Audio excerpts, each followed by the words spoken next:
So it's the next day, we're back at it. Last night I set the diamonds, so let's take a look at it.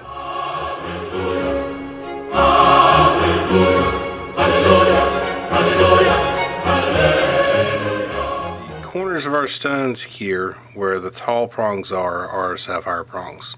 So you'll see a tall prong where the actual stones meet on the inside. Those are our sapphire prongs, and then the prongs in between those are our diamond prongs. So these are going to get folded over away from, and then we're going to re-secure everything once we do that to make sure that our diamonds are still tight and our sapphires tight. I think what I've decided to do is start cleaning up the outside prongs first, and then we'll get to sapphire setting.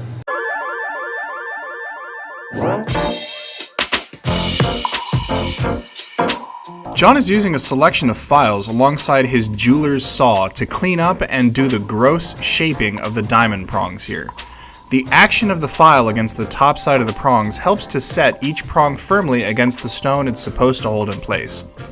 Once he's satisfied that each prong is properly shaped and in its proper place, he'll move on to finer detail work with successively higher grits of silicone shaping wheels.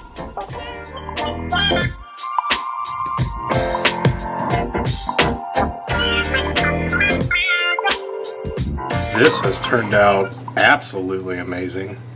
As you can see, let me find my pointer here. So as you can see, we have taken all the prongs, reshaped them, rounded them over. I've adjusted any diamonds that needed adjusting. They were all pretty much exactly where I wanted them to be. I have taken the areas where we had to build up metal, as you can see here, reshaped so that it looks correct. I mean, it is, once I polish this and we get a new band on there, it is going to look amazing. First, John will test fit the stone to see what needs to be altered. We want the sapphire to sit slightly lower than it previously had so that the diamond will flatter it best. Once he knows how the new seat needs to be cut, John will go to work with a heart burr. With the new seat cut, it's time to set the sapphire. With the stone in place, John will use a brass prong pusher to begin folding over the prongs. He's chosen brass instead of steel or carbide as it reduces the chance of cracking one of the prongs and makes it physically impossible to damage the sapphire. Now that the sapphire is set, John will inspect his work. Once he's satisfied, it's time to put the new band on.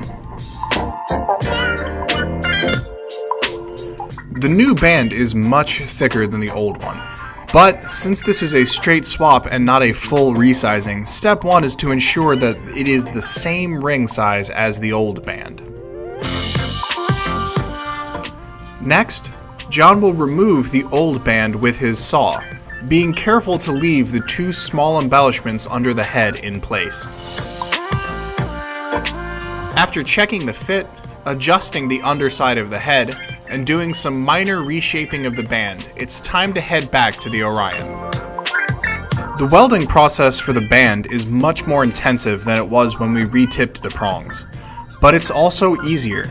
That's due in part to the welds being gold to gold rather than platinum to gold, but also because the larger mass of the new band.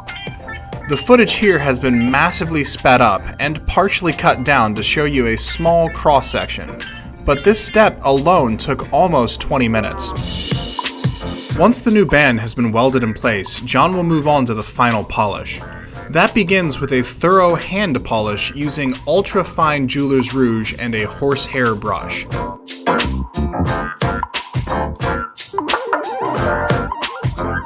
After that, it's on to the new polisher to continue. John's using a stiffer horsehair wheel here to ensure that every millimeter of the top has been polished to perfection. That just leaves the band in need of attention. To that end, John will use the larger polishing wheel to ensure a perfect mirror shine all the way around. After all that work, we're left with an amazing finished product. The sapphire is gorgeous, the new diamond halo showcases it perfectly, and all of the problems it previously had have now been solved. permanently. Here are some high-resolution shots from the gallery for you to enjoy. Remember to check the blog and gallery for a more in-depth explanation of the more complex steps in this project. And tell us what you think down in the comments below. We hope you enjoyed the video, guys. It's always a pleasure having you with us on the bench. And until next time, thanks for watching.